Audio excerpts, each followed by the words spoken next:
नमस्कार, हरियाणा न्यूज देख रहे हैं आप और मैं हूं आपके साथ विनय चौधरी। जी हां, धान खरीद का इंतजार, मंडियां कितनी तैयार, इस विषय पर चर्चा करेंगे। तो धान का सीजन अपने पीक पर है, जिसके तहत धान की रोपाई और बुआई पूरी हो चुकी है। कई राज्यों में धान खरीदी की प्रक्रिया शुरू हो चुकी है। हरियाणा की अगर बात करें तो यहां पर भी यह बताया जा रहा है कि 1 अक्टूबर को धान खरीद की प्रक्रिया शुरू हो जाएगी।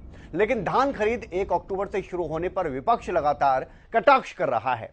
हरियाणा के नेता प्रतिपक्ष भूपेंद्र हुड्डा ने भी सत्ता पक्ष पर धान की खरीद 1 अक्टूबर से करने पर सवाल उठाए और धान खरीद की जो प्रक्रिया है उसे 20 सितंबर से शुरू करने की मांग उनकी तरफ से की गई है।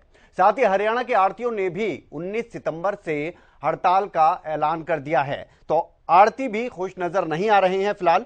इसके अलावा कई ऐसी मंडियां हैं जहां पर कि किसान अपना धान लेकर पहुंच रहे हैं। ऊपर से बारिश का सीजन है, तो मंडियों में क्या हालात हैं यह भी बड़ा सवाल है, क्योंकि कई जगहों से खबरें सामने आ चुकी हैं कि धान की जो फसल लेकर पहुंचे हैं, अनाज लेकर जो पहुंच रहे हैं किसान, उनकी धान भीग गई है।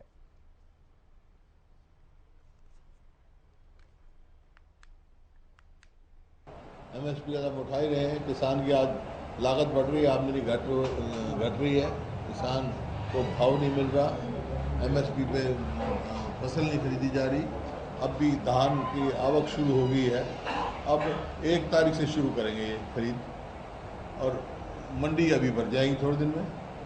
वो पोर्टल चलाएंगे, पोर्टल से कभी हुआ है पहले भी तो धान बिकते थे लोगों के। एक्सपोर्ट बंद कर दिया, और जो ये अपना मोटा धान है उसके ऊपर 20% एक्साइज लगा दी। जहाँ किसान को अच्छा दाम मिलने की उम्मीद हुई थी, वो अब नाउम्मीदी होगी।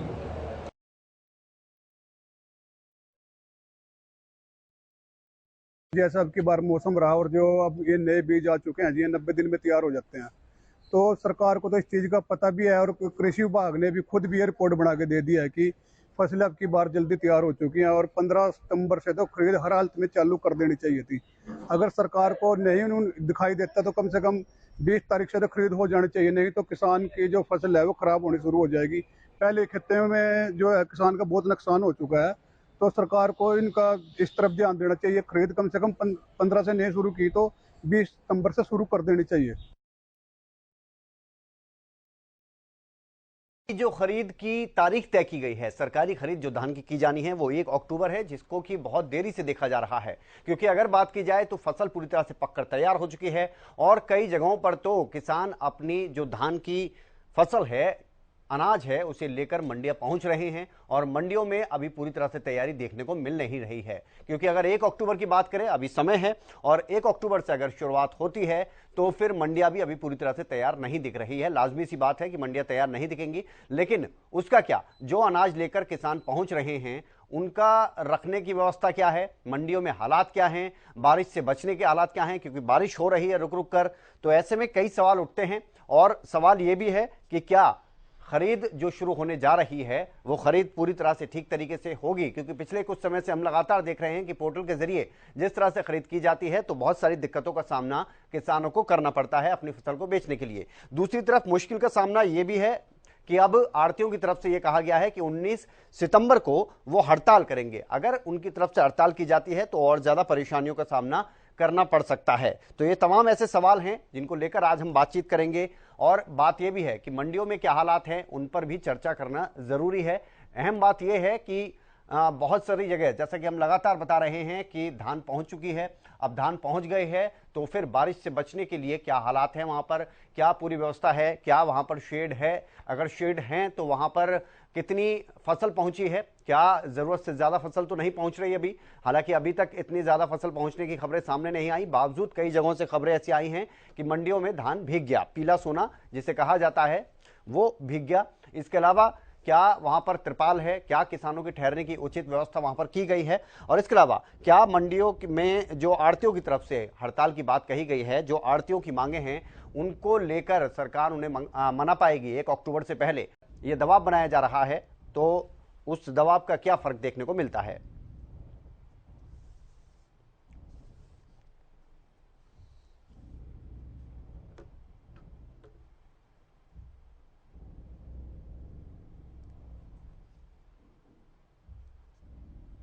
तो चर्चा इसी पर करेंगे। हमारे साथ कुछ मेहमान हमारे साथ जुड़ गए हैं। प्रोफेसर वीरेंद्र सिंह चौहान जी हमारे साथ जुड़ गए हैं, बीजेपी प्रवक्ता हैं, बहुत बहुत स्वागत है सर आपका। साथ ही बजरंग दास गर्ग जी कांग्रेस से प्रवक्ता हैं, बहुत स्वागत है सर आपका। और साथ ही हमारे दो संवाददाता ग्राउंड जीरो से हमारे साथ मौजूद रहेंगे, विपिन शर्मा कैथल से हमारे साथ मौजूद रहेंगे और अशोक ग्रोवर रतिया से हमारे साथ मौजूद रहेंगे। पहले ग्राउंड पर क्या स्थिति है वो समझ लेते हैं, फिर बात करेंगे कि अभी क्या हालात हैं आगे और खरीद को लेकर क्या कुछ तैयारियां हैं। विपिन, सबसे पहले आपके पास ही आते हैं, क्या कुछ देखने को मिल रहा है फिलहाल मंडियों में आपको?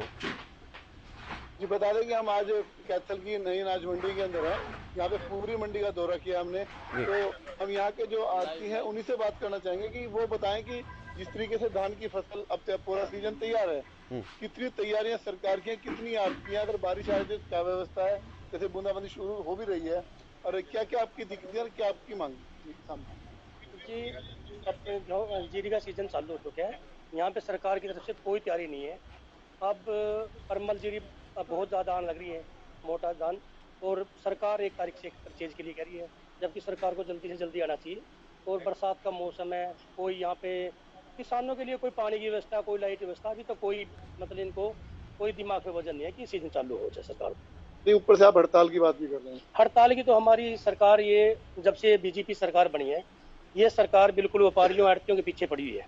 ये हर 6 महीने के बाद कोई ना कोई फरमान जारी कर देती है, सिर्फ आड़तियों को काम खराब करने के लिए। भाई आड़ती अपना काम कैसे बिजनेस बंद करें, आड़ती अपने दुकानों पर ताला कैसे लगा कर बैठे, इनकी पॉलिसी सिर्फ ये है। और दूसरी कोई भी देखो, ई नेम के नाम से हमें तंग किया जा रहा है, जबकि प्रताड़ित किया जा रहा है। ई नेम जो है, ई नेम क्या चीज़ है? ई नेम तो एक बहुत बड़ी वो है, वो जो नहीं चालू हो सकती। इसके बाद हमें किसानों की पेमेंट सीधे खाते में डालने की सरकार की पॉलिसी, जो किसान सीधी पेमेंट डलाना चाहिए, हमें कोई दिक्कत नहीं है। जब किसान सीधी पेमेंट नहीं मांग रहा तो ये सरकार बीच में आड़तियों और किसानों का तालमेल क्यों खराब कर रही है? दूसरी बात, हमारी आज तक आड़त 2.5% की आड़त थी, वो आड़त काट रही है हमारी। जो ऊपर बढ़ाने की तो कहाँ तो सरकार ने कोशिश करी, लेकिन जो 2.5% उसी से काट के वो पेमेंट कर रही है। तीसरी हमारी मांग है समान किसान योजना, जो सरकार जो किसान पंजाब में, यूपी में जहाँ भी फसल बेचा अपने, हरियाणा में, उसको कोई रोका ना जाए। ये जब सरकार की पॉलिसी भी, किसान अपनी फसल कहीं बेचे 2 रुपए फालतू, किसान अपनी फसल वहीं बेचेगा जहाँ उसको 2 रुपए फालतू मिलेंगे। अब इस योजना को भी ये पंजाब के किसानों को यहाँ नहीं आने दे रही, हरियाणा के पंजाब में नहीं जाने दे रही, ये बिल्कुल गलत पॉलिसी है। चौथी पांचवी मांग है हमारी एक लाइसेंस रिन्यू की, जो आज तक सरकार ने, जो आड़ती का बच्चा आड़ती बनेगा उसके लाइसेंस रिन्यू, जो पहले लाइसेंस है उनको खत्म करने जा रही है। अगर सरकार ऐसे कह दे भी, सरकार इससे तो अच्छा भी अपने दुकानों पे ताला लगा के चाबी हमारे को सौंप दे। ये आए 6 महीने के लिए सिर्फ सरकार आड़तियों को और किसानों को, व्यापारियों को, मजदूरों को, मुनीमों को तंग करने की पॉलिसी निकालती है, और कोई पॉलिसी नहीं है। ठीक है विपिन, आता हूं आपके पास। ठीक है विपिन, आता हूं मैं आपके पास। आड़तियों की जो परेशानी है वो हमने सुन ली है। अशोक ग्रोवर से भी जरा ग्राउंड के हालात ले लेते हैं, उसके बाद प्रोफेसर वीरेंद्र सिंह चौहान जी के पास चलेंगे, साथ ही बजरंग दास जी के पास भी चलेंगे। अशोक, क्या हालात है मंडियों में वहां पर, और जो हड़ताल की घोषणा की जा रही है आड़तियों की तरफ से, उनकी तरफ से ये परेशानियां क्या वहां पर भी इसी तरह से सामने आ रही हैं?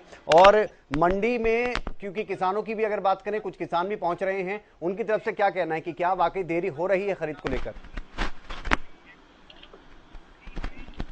देखिए विनय, इसमें कोई दो राय नहीं है कि जो अनाज मंडी है उसमें धान की फसल लेकर किसान आ रहे हैं, मगर प्रशासन की तरफ से यहाँ कुछ भी तैयारियां नहीं की गई।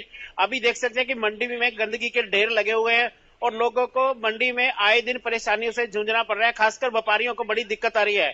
सरकार की आए सीजन में कोई ना कोई नई पॉलिसी आती है, जिसको लेकर किसान जो सख्ते में आ जाते हैं फसल बेचने के लिए, उसको लेकर जाम भी लगते हैं। हालांकि आड़ती भी बहुत परेशान हैं, क्योंकि आड़तियों को कई दिक्कतों का सामना करना पड़ता है। आप देख सकते हैं मेरे साथ आड़ती बहुत मौजूद है, उनसे मैं बातचीत करता हूं कि सीजन के दौरान उन्हें किस तरह की दिक्कतें आती हैं। हाँ, ये बताएं, जिस तरह धान की फसल आ रही है, आवक शुरू हो चुकी है, ये धान किस तरह लग रही है आपको, कितनी दिक्कतों का सामना करना पड़ता है? ये सरकार की कोई तैयारियां नहीं है, ये रोज नई नीतियां लेके आड़तियों और जमींदारों के रिलेशन खराब करना चाहते हैं। अब ई नेम के नाम से एक पोर्टल लेके हैं, जिसके तहत 48 घंटे के अंदर अंदर जमींदार को पेमेंट करते हैं, जबकि ऐसा कोई भी मिलर ऐसा नहीं कर सकता। तो ये आड़ती और किसान का जो रिश्ता है उसको खत्म करना चाहते हैं, मंडियां बंद करना चाहते हैं। अपने जो इनके खास मित्र हैं, बाणी अंडाणी, उनको इन किसानों पे खेती पे कब्जा करवाना चाहते हैं। ये तो 19 तारीख की आपने हड़ताल की घोषणा की है, उसको लेकर किस तरह की तैयारियां, क्या दिक्कतें हैं जो हड़ताल कर रहे हैं? बिल्कुल पूर्ण तैयारियां। कल हमारी मीटिंग हुई थी, उसके तहत जो स्टेट बॉडी का हमारी हरियाणा व्यापार मंडल का जो आदेश होगा उसी के तहत हम अब उसकी हड़ताल करेंगे। चलिए ठीक है अशोक, आऊंगा मैं आपके पास आऊंगा, क्योंकि मैं अपने मेहमानों को भी जरा रुक करना चाहता हूं। आप उनसे बात करिए, आप बात करिए उनसे अपने लेवल पर। लेकिन सबसे पहले प्रोफेसर साहब आपके पास आना चाहूंगा, क्योंकि हम पहले जमीनी हालात देखने चाह रहे थे कि वहां क्या हालात है, और इसीलिए हमने अपने संवाददाताओं से पहले बात की। आपको क्या लगता है कि क्या वाकई खरीद की जो तय की गई है तारीख वो थोड़ा देरी है उसमें? और दूसरी चीज मंडियों में क्या हालात हैं, क्योंकि बारिश का भी सीजन है और किसान अपनी धान लेकर पहुंच रहे हैं, तो वहां पर कई जगहों से खबर आ रही है प्रोफेसर साहब इस तरह की कि धान भीग गया उनका।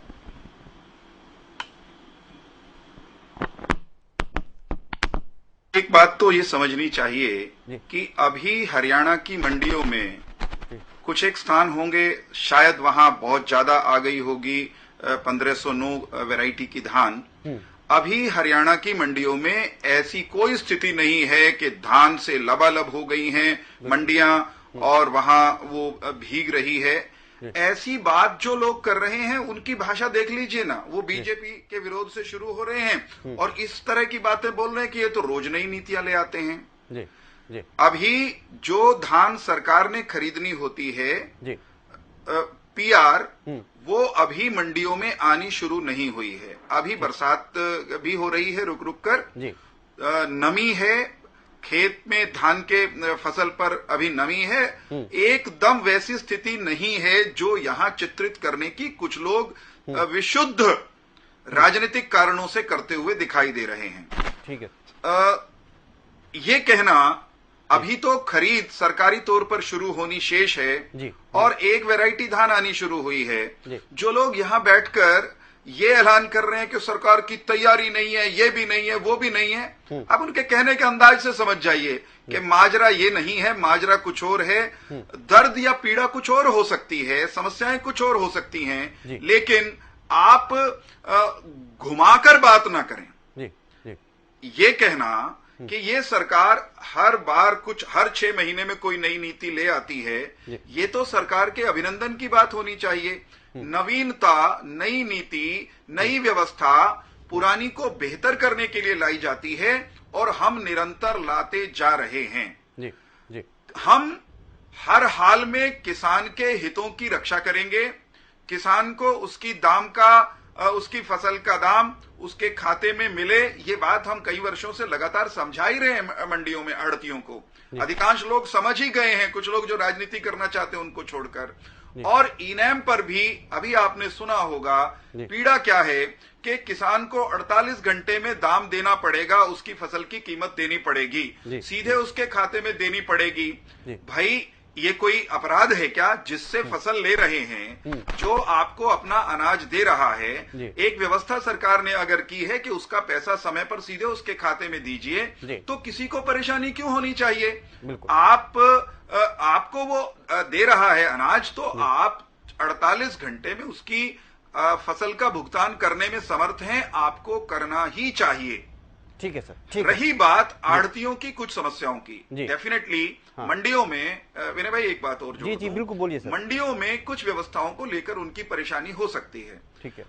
हम ये कह रहे हैं कि जहां कहीं किसी भी तबके की, समाज के, उसमें आढ़ती, व्यापारी, व्यापार मंडल सब शामिल हैं, उसमें किसान भी शामिल हैं, उनकी कोई जेन्युइन समस्याएं खरीद की प्रक्रिया के दौरान आती हैं, तो हम बैठकर संवाद से उनका समाधान करने के लिए तैयार हैं।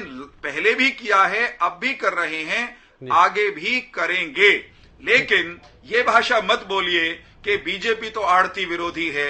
अरे भाई, हम पर तो ये आरोप रहा है हमेशा से कि हम तो आढ़तियों की पार्टी हैं, हम तो व्यापारियों की पार्टी हैं। अब ऐसी भाषा मतलब ये जचती नहीं। ये बात साफ करती है कि आप सियासत कर रहे हैं। भारतीय जनता पार्टी, मैं कहता हूं बहुत डंके की चोट पर और दावे के साथ कहता हूं, जितनी किसान की पार्टी है, जितनी मजदूर की पार्टी है, उतनी ही व्यापारी की पार्टी भी है। इसीलिए हम व्यापारी की लगातार चिंता कर रहे हैं और हम कोई फरमान नहीं लाते, अच्छी नीतियां लाते हैं जिनसे सबका भला होता है। व्यापारियों के हित में भी कुछ लाने का आप सुझाव देंगे, मुख्यमंत्री जी उसको सुनते हैं, समझते हैं और जो करने योग्य होता है उसको इंप्लीमेंट करते हैं। विनय भाई, हम ठीक है सर, ठीक है।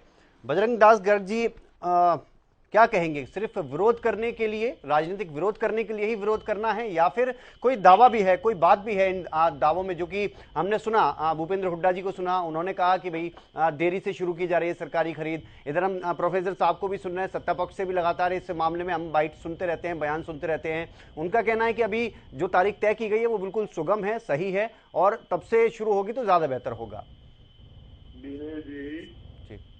आपके चैनल ने भी दिखाया, आपके कैथल के रिपोर्टर, रतिया के रिपोर्टर जी, वो आरटीओ से बात कर रहे थे, साथ में किसान खड़े थे जी। ये कोई राजनीतिक लोग थे क्या जी? कि वो राजनीतिक बयान था क्या? वो ये राजनीतिक बयान दे रहे हैं, अभी यूं हो गया वो हो गया। उन्होंने तो अपनी जायज मांग रखी है। नाजायज बात क्या कही उन्होंने? उन्होंने ये कहा है धान की परचेज समय तो हो। उन्होंने कहा 20 सितंबर से पहले ऐसे होनी चाहिए, 15 सितंबर को, 20 सितंबर तक तो जरूर इसकी धान की खरीद शुरू होनी चाहिए। सबसे बड़ी दिक्कत क्या है, धान की कटाई हो चुकी है, लोग किसानों खेतों में धान पड़ा है, इसमें कोई मंडियों में थोड़ा धान आया है, क्योंकि आरटीओ ने कहा हुआ भी जब तक धान की परचेज ही नहीं होगी आप धान क्यों ला रहे हो यहाँ पे? बिल्कुल। धान आप लाओगे, आपकी धान खराब होगी, खुले में पड़ी होगी। अगर क्या होता है, बेसारा पशु आएंगे, वो खाएंगे, यहाँ सूखेगी, कौन रखवाली में कहेगा, कौन इसके क्या होता है, कई प्रक्रिया इसके अंदर है। जैसे कोई अनाज आता है, अनाज के नीचे पहले वो लगाते लकड़ी के क्रेट लगाकर उसके ऊपर तिरपाल होता है, फिर धान आएगी, फिर उसके ऊपर तिरपाल लगता है। ये सरकारी नोम की बात बताता हूँ। जहाँ तक क्या है, अगर मान लो धान लेट परचेज होती है तो किसान को मजबूरी के अंदर अपनी फसल सस्ते दाम में बेचनी पड़ती है, मजबूरी है, बेच देता है, उसको बड़ा भारी नुकसान उठाना पड़ता है। अगर समय से परचेज हो, सरकारी एजेंसी ने परचेज करना है। अगर मान लो सपोज करो, अगर वो 5 दिन पहले परचेज शुरू कर दे, 10 दिन पहले परचेज शुरू करो, क्या दिक्कत है? धान की खरीद सरकारी एजेंसियां खरीदेगी।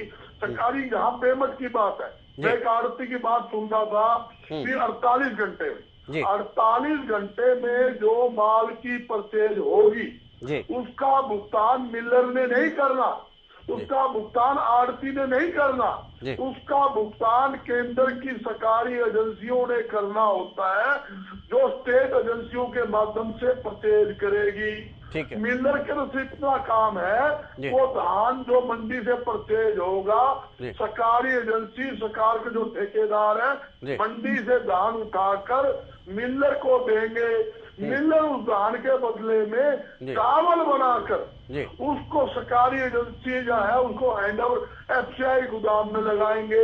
इतना रोल तो उसका ये है। मैं यही बताना चाहता हूँ, पिछली साल धान का एमएसपी 1960 रुपए था। लेट परचेज होने के कारण उस किसान का धान 1600 रुपए में, 1700 में, 750, मतलब वो माल बिका। मतलब 1960 वाला जो माल था वो सस्ते बिका। आज किसान को चिंता क्या, आज जो एमएसपी है धान की 2040 और 2060 दो रेट क्या है, ए और बी होता है। ए के 2040, बी का 2060 है। अगर ये फसल समय पे नहीं खरीदी जाएगी तो किसान को ये भय है कि मेरी खुलने में धान पड़ी है, बारिश आ गई, नुकसान है, एक को पैसे की जरूरत है, अगली बिजाई के लिए खाद भी खरीदनी है, बीज भी खरीद है, घर के लिए राशन भी खरीदना है, बच्चों के लिए कपड़े भी है, बच्चों की फीस भी है, कई समस्याएं ये पैदा हो रही है। तो मेरी केंद्र सरकार से, स्टेट सरकार से अपील है, जो किसान की मांग है, जो आड़तियों की मांग है, वो जायज मांग है, उसकी परचेज 20 सितंबर तक जरूर धान की शुरू करे। और एक बात और बताता हूँ मेरे भाई, मेरा छोटा साथी जो बहुत सारी बातें गोलमोल कर चुके हैं, बहुत अच्छे प्रवक्ता बीजेपी के हैं और बड़ा अच्छा पक्ष रखते हैं। मैं कोई ये किसान की जो बात है, आड़ती की जो बात है, मैं उसके ऊपर राजनीति नहीं करना चाहता, मगर मैं एक साथी को बताना चाहता हूँ 2060 में जो एमएसपी थी, इनको अभी पता है, सारा देश को पता है, पूरे हरियाणा पता है किस प्रकार किसान लूटा। वही बात दोहरा रहे हैं, कोई तुक नहीं है इसका अभी। एमएसपी पर चर्चा नहीं हो रही है।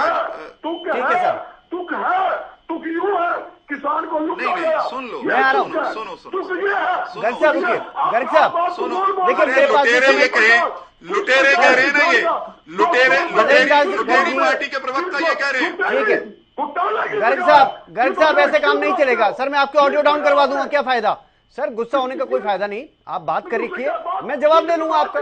ठीक है सर, मैं ले लूंगा सर, प्रोफेसर साहब से जवाब ले लूंगा सर। सर मेरे चौधरी साहब जी मैं बात बोल रहा हूँ, जब ये बोल ठीक है प्रोफेसर साहब सुन लीजिए, सुन लीजिए। जब आपने बात पूरी करी तो उन्होंने कुछ नहीं कहा था। एक बार सुन लीजिए सर, मैं जवाब बोल ही रही है।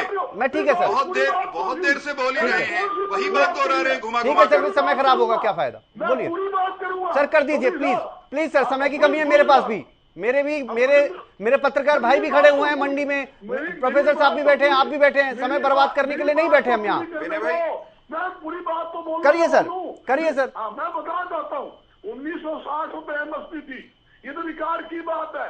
किसान को 200 रुपए, 300 रुपए, 250 रुपए कम दिए। कांचों में 1960 की एंट्री की गई और उनके पैसे काटे गए, करोड़ों रुपए घोटाला हुआ और सरकार नहीं माना। इनके जो फाइनेंस कमीशन, प्रोफेसर साहब मैं ले लूंगा, मैं आपके पास आऊंगा, जवाब ले लूंगा, बात पूरी हो रही है जिनमें कोई तत्व नहीं है। कोई बात नहीं सर, बिल्कुल मैं कह रहा हूँ तो 3 बात कर रहे हैं प्रोफेसर साहब, एक बार बात पूरी कर लेने दीजिए, मैं आ जाऊंगा आपके पास सर, कोई बात नहीं सर। लेट खरीद होगी विनय भाई जी, अगर लेट खरीद होगी हाँ। किसान को फसल के पूरे दाम नहीं मिलेगा। किसान तो इसलिए हो रहा है, आड़ती जाता भी समय पे परचेज होगी तो उसको आड़त मिलेगी। ठीक है गर्ग साहब, वही माल राइस मिल में जाएगा हाँ। तो उनको मजदूरी मिलेगी, पिसाई के नाम का पैसे मिलेगा। गर्ग साहब ठीक है, बात क्या है? ठीक है सर, मेरे पास समय की कमी है सर, मुझे उनसे कमेंट ले लीजिए, फाइनल कमेंट ले लूंगा बस। बोलिए प्रोफेसर साहब, आप बोलिए, समय की कमी है सर, संक्षेप में प्लीज। देखिए बजरंग दास जी जिस पार्टी के प्रवक्ता हैं, उस पर हरियाणा के किसानों की जमीन लूटने और कुल मिलाकर के देश के किसानों को गर्ग साहब आप बीच में मत बोलिए प्लीज सर। गर्ग साहब रुक जाओ, अब ये रोकिए। गर्ग साहब, हमने किसानों को राहत दी है। गर्ग साहब आप रोकना, इनको रोकना आपकी जिम्मेदारी है। बजरंग रुक जाओ, म्यूट करवा गर्ग साहब मैं जब आपसे कह रहा हूँ, इनको गर्ग साहब बीच में बोलने का मतलब नहीं है, प्लीज सर, प्लीज सर, मैं जवाब तो ले लूं सर। आप बोल रहे थे, मैंने जब आप बोल सर, मुझे आपकी ऑडियो डाउन करानी पड़ेगी, आप सर गुस्सा हो रहे हैं। देखिए धैर्य के साथ बात करिए सर।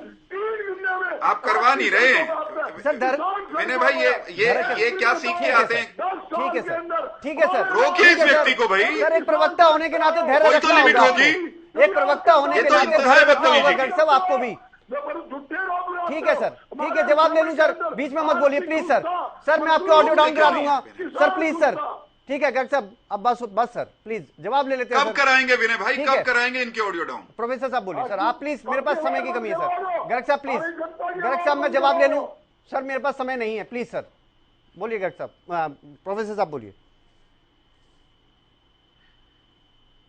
विनय भाई, कैसे चीजों को गोल गोल घुमाया जाता है, हल्ला मचाकर विषय से विषयांतर कराया जाता है, ये कांग्रेस के प्रवक्ताओं को शायद ट्रेनिंग देके भेजा जाता है, क्योंकि कहने को तथ्य नहीं होते, इसलिए चीजों को घुमाते हैं। अभी गर्ग साहब ने कहा कि जो धान की खरीद जो है वो उसमें आड़ती ये जो मिलर है इसकी क्या भूमिका है, या दूसरे जो प्राइवेट व्यापारी है उनकी क्या भूमिका है?